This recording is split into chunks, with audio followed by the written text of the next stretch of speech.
have Wi-Fi. Whew. All right, real quick, we left off on slide 8, yes, since last Friday. It was slide 10. Slide 10? We were like Was it? done.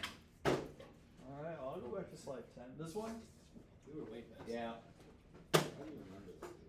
We finished Maybe? like all the questions. Yeah. I know we saw this one. Go to 11. Yeah, we'll just do a quick little review too, because it's been after the weekend and all that jazz. As you are getting out your study guide notes, or lecture notes, just a final reminder that this Friday the Steering Suspension Fundamentals Ford ACE is due with the certificate in Google Classroom. I was going through it today during my prep just to make sure that the information was lining up with what we were teaching, and so far so good. There is there's 3 lessons, 1 course introduction, and then I think the first one out on that Ford ACE is actually just like a document. So if you have not yet gone in and opened that up, you open up the document, which is the first lesson, quote unquote, and in order to complete that, they want you to read the whole thing. Now, I'm a realist here. I understand that nobody's going to be reading that, because no one reads terms of service and things too, but there's good information. In order to get a completion on that lesson, you have to scroll all the way to the bottom. Like all the way until you can't scroll down any further. Then you can close it out, and then it should credit you with the completion on that lesson. Then you can do the course introduction, which again, the course introduction is only 4 slides. It's the same course introduction for all of the Ford ACEs. You can scroll through that for the 4 slides, exit on that, and then you'll have 3 lessons essentially after that you actually going to want to go through. And none of them don't appear to be super long. I think the steering one is like 26 slides. And like 6 of those slides are like actual like questions at the end. So that one you can easily probably knock out in like 20, 30 minutes. So on and so forth, okay? But just a reminder, again, last week we gave you all last week to work on SB2. If you already had your SB2 done or completed at any point in time last week, you should have been able to get most of that done. Okay, and if you didn't, well, you got 1 more week before it's due to get that taken care of. Okay, today's goal, pretty straightforward. We're going to finish up the presentation. You'll have all the completed notes for steering information, which will appear on an upcoming test. We're going to then go transition out into the shop, and we're actually going to take some of this information and kind of relate it to actual real-life hands-on steering systems on a vehicle that you're going to encounter. All right. Okay, electric power steering. Again, going back to Friday, electronic power steering is essentially an electric motor that is going to assist the driver in turning the wheel. It's usually going to be a 12 volt or 42 volt powered motor, which is going to work off of the electrical system built into the vehicle. More often than not, you're going to find this system on a hybrid system or hybrid vehicle, and it can use the higher voltage of that hybrid battery to power that. So that's why we got a 42 volt electrical motor. But in a traditional vehicle that does not have the hybrid voltage available, you can still see a 12 volt system. Okay, you're just going to be running a little higher current. This system replaces a conventional hydraulic system, so it's much simpler in its design, maintenance free, quote unquote, because now you don't have to worry about hydraulic fluid, you don't have to worry about trapped air, you don't have to worry about a hydraulic pump that's hooked up to your serpentine belt. So there's a lot of advantages to this particular system, and that's why we're seeing them pretty much overtake the hydraulic systems. And because it's electrical, we can use the sensors and stuff that's already existing, right? The steering wheel angle sensor, it can be wheel speed sensor, the whole 9 yards, giving that input into a computer system, and then that computer can actually dictate or manipulate the strength of that motor to provide additional assist or take it away if not needed. So the technology advantages of this is huge. Okay, in the future when we get self-driving cars, every self-driving car is going to have this type of system. Because the electric motor is going to be running the steering, and you don't even have to have your hands on. This is what allows for self-parking. Currently, lane assist. We're in that Cybertruck video that we showed you guys. Allows for what we call steer by wire. So you actually have no physical connection between your steering wheel and the steering linkage, right? There's no steering column anymore. It's just a sensor indicating how fast and what angle you're turning the steering wheel, and then the computer interprets that and then sends that information to an electric motor, which then moves your pinion and shifts the rack back and forth to steer. So because of that, EPS can change your steering effort based off of if you're parking or if you're traveling down the highway, right? If I'm traveling down the highway, I don't need a lot of steering assist because guess what direction I'm going in? Straight, right? I'm not turning the wheel a lot. However, if I'm in a parking lot and I'm going 5 miles an hour, that's when I need my greatest assistance to be able to turn and maneuver at slower speeds because the weight is heavier. There's more effort involved because the tires are turning at greater angles. So our EPS system, again through an electric motor and the computer system, can indicate that more assistance is needed and then deliver that force more applicable, okay? Now, one caveat on this is self-parking like this, what we see in this picture here, that's actually tending to go away. I think Ford is the first one, maybe the last one to remove this, I forget. And you know, they're removing it not because the technology is not cool, but it's because no one ever uses it. The self-parking stuff. Yeah, I've never seen them use it. Right? Now they have other type of technology, right? Like your trailer tow hitch, right? Turn on the computer, and then now you can actually have a dial or a knob, and then it turns it. Yeah. Right? That technology uses this to help I would use that. hitch up a trailer. Right? That seems to be more appropriate to what people require. But the EPS allows that technology to work. And because it's an electrical motor, we're varying the boost to match the steering assist conditions. Again, our alternator is running our electrical input into our vehicle. So this can just ramp up and provide more of that to that motor as the computer requests it. But again, one thing that we need to emphasize here, EPS is always utilizing the rack and pinion style steering system, not a parallelogram system. Okay, very important to denote that. So that's why a lot of times most modern day vehicles, even trucks, and in some cases now, are going to a rack and pinion style system, and they're kind of leaving that parallelogram behind. Okay, so you're gonna find the rack and pinion more often than not on vehicles. And that's not the only reason why, right? It's the lighter weight, less components, more precise. Just all sorts of fun stuff. Okay, Tech A says an electric motor normally powers an automobile's power steering. Tech B says a belt running from the engine's crankshaft normally powers an automobile's power steering pump. Who is right? What do you think, Gavin? Found it. Oh, holy cow, wait a second. Oh no.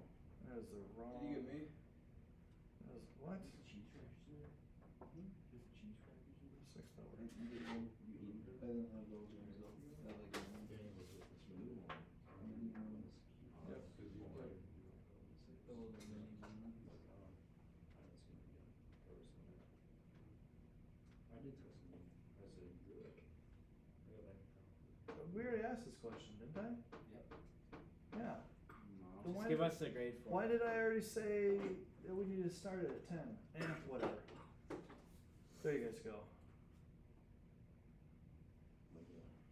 We'll get you 100% on that. Let's go. Okay. Right after that. I was scanning, I was scanning First Star and all these numbers kept popping up. I'm like, what? Okay, anyways, all right. If the engine stalls, EPS still provides assistance since the battery is the power source. This is huge. This is a huge advantage over a hydraulic system. Okay. Again, you're driving down the road. A normal hydraulic power steering system requires the crankshaft to turn the serpentine belt, which then turns the power steering pump, which pressurizes the hydraulic fluid.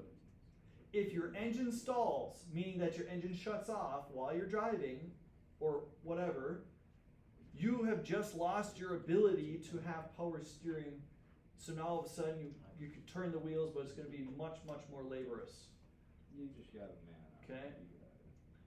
Now on electric power steering, because it uses battery or alternator, well, battery power at this point in time, you can be in a parking lot, the engine's off, and you still have power steering.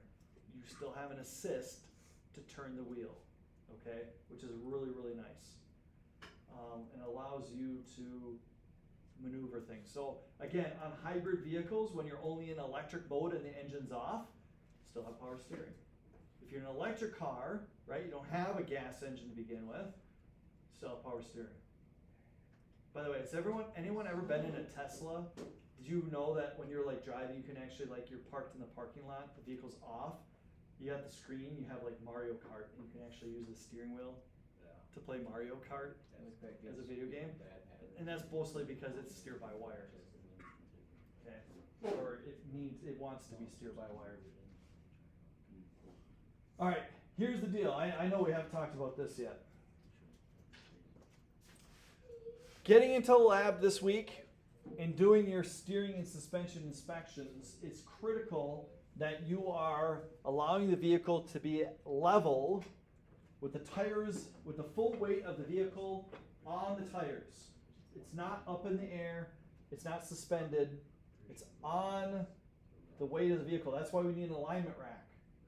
We can't put it on a 2-post lift and do this inspection. Okay? Alignment adjustment is also done, as again we'll talk about in about 2 weeks. When the weight of the vehicle is on the steering and suspension components. I don't think it's that. So some of the stuff that I'm going to show you today and probably next week, the vehicle has to be on the ground, full weight. Okay. Another crucial thing is, again, if you are suspecting steering issues, a road test might be critical to kind of diagnosing what's wrong. Okay, so what is a road test? I think we talked about this previously, but if we haven't, customer drives in, they say, hey, I'm having some issues with my steering cool. You're going to hop in and you're going to drive. You're going to verify that what the customer is describing to you is accurately what's actually happening. Okay, you're going to experience it for yourself. Because again, most of the people on planet Earth are not properly educated enough with the terms and the understanding of how vehicles operate to be able to effectively communicate with you who is educated on this stuff, or a technician that might be fixing things. Okay. Also, the customer might miss some stuff. They might think there's a noise somewhere when really it's coming from somewhere else. Okay. So it's best if you as the technician is doing that. Visual inspections are also important. You don't have any tools, you just got a flashlight and you're just looking around for stuff. Okay? I can't tell you how often that a teacher comes to me and says, hey, I'm having this issue. Cool, we literally bring it up in the air and I'm walking around with a flashlight and I immediately know, oh, there it is, there's your problem, right? I don't have to get out tools, I don't have to get fancy equipment. Just there it is, that's the problem. Now, that does not mean it's the only problem. So we're going to fix what we need to fix, but then we need to go back in and verify that that fixed the problem.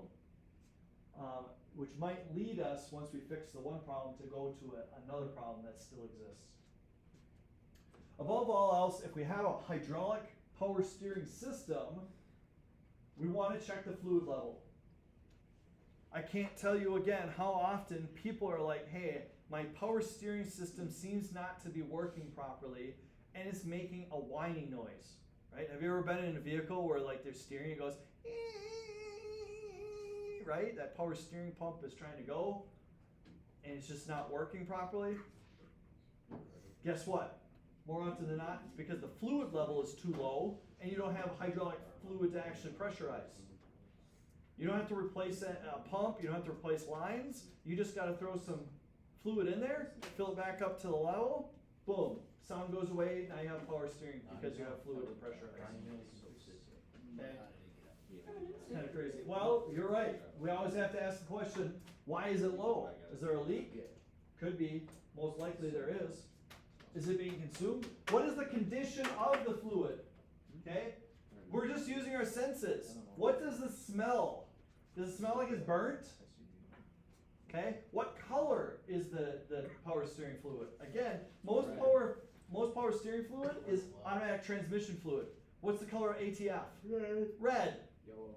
Okay? If it's a nice cherry red, it's in really good condition.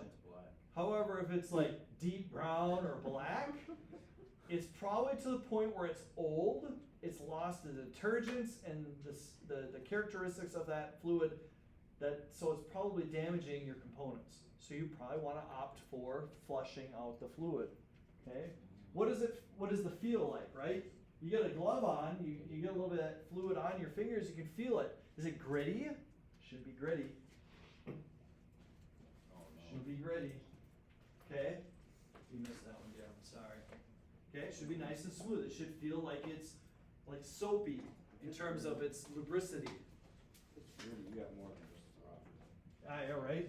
Steering systems. What conditions, if someone comes up to you and tells you about, would you start suspecting issues with your steering system? Boy, that was a long-winded thing. All right. You might have steering wheel play. What is steering wheel play? What does that describe? If I said I had excess steering wheel play. Yeah, Cadence. The steering wheel slop, it's loose. It's sloppy or loose, right? Hey, I'm turning left, but it takes like it's loose, right? It's not responsive like it used to be. Man, I used to turn that pretty quick, and all of a sudden, boom. Now I turn it, and there's a little bit of slop to it. There's not as responsive. Okay, that's not fun. excessive steering wheel play. Oh, Mr. Guest, you know how we were talking about hitting a skunk on Friday? Guess what you did? I hit a skunk. Hey, nice. No, it was not nice. I was this car. All right, feedback. How can I receive feedback in my steering wheel? I think it was a cat, actually. Right? If I'm on a rough road, I think it was the expectation is I'm probably feeling that in the steering wheel. I should feel the roughness because, again, for my own sake. my tires are connected to the wheels, the ground, I should say. The tires are connected to the steering wheel. The tie rods are connected to the steering knuckles. So on, it travels all the way back up to the steering column through my steering wheel. I should feel that. However, if there's excessive vibrations, right, I'm going to feel that in my hands. Customer might complain about that without realizing that it's a problem. Hard steering, right? Hey, it takes much more effort now to turn my wheel than it used to. Okay? Nibble, which is always fun. No one's going to tell you, hey, my steering wheel is nibbling. They're probably going to say, hey, it shimmies, right? As I'm driving straight down the road, it's like doing one of these things. Okay? Or maybe I'm going straight, I'm holding the wheel straight, but my car keeps to drift off to the side, and I have to kind of turn my wheel to the side a little bit to go straight. Yeah, that was happening in Forza. You're right. That's probably because you have some steering linkage issues. You want to hit a wall or something. Don't you just have like balancing issues? It could be, right? It might not be steering related at all. It could be suspension systems related. They're very similar, okay? But that's why you have to understand, Yeah, because my car had that and then it just kind of. right? Hey, this is some issues. I can't just stop at looking at the steering system. Okay, all of this stuff is really linked together. Okay, bleeding or purging a power steering system removes trapped air. Again, just like brake bleeding, we don't want air in a hydraulic system because air compresses. Air can get trapped in my hydraulic power steering. That's bad. We want to bleed that out. And the process is not as complicated as brakes are, and brakes aren't complicated to begin with. But someone might say, hey, I got an issue. You go do a test drive and you go, there's air in the system. You bleed it, you don't need to replace any components, you save the customer some money. They'll be very grateful for that. System service also often includes flushing out old fluid. Again, there's a whole procedure for this, but again, it's not overly complicated. You take out the old fluid, you put new fluid in, that new fluid has much more characteristics, it's not worn out, the detergents and cleaners, and it's a typical service, right? You even could get a machine to help you out with that. So you hook it up to the machine, it does the job while you're doing something else. You can be completing more than one thing at once. One thing though is if you would go through your normal checks and inspections and nothing seems off, there are some other additional tests using some tools to be able to validate or to condemn certain components in our hydraulic power steering system, right? If I have a hydraulic power steering, I might do a pressure test to determine, hey, is my PSP sensor operating or functioning correctly? Or is it damaged? Is it giving me faulty information to my computer? Are my valves operating properly? Here's the big thing. If I'm operating an electronic power steering system, I don't have hydraulic pressure, so I'm not going to be pressure testing anything. In order to properly gauge my motor and all of those electronics, I'm going to hook up a scan tool to my electronic power steering. That scan tool can go in and read codes. It can also read out sensor data, and I can determine from that if things are faulty and need to be replaced.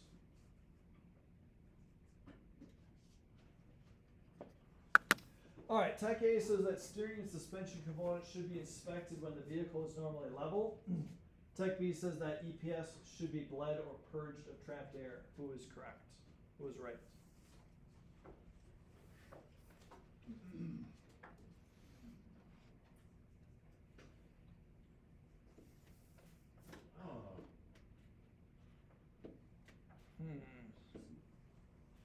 You got number 6. Where's number 5? There it is.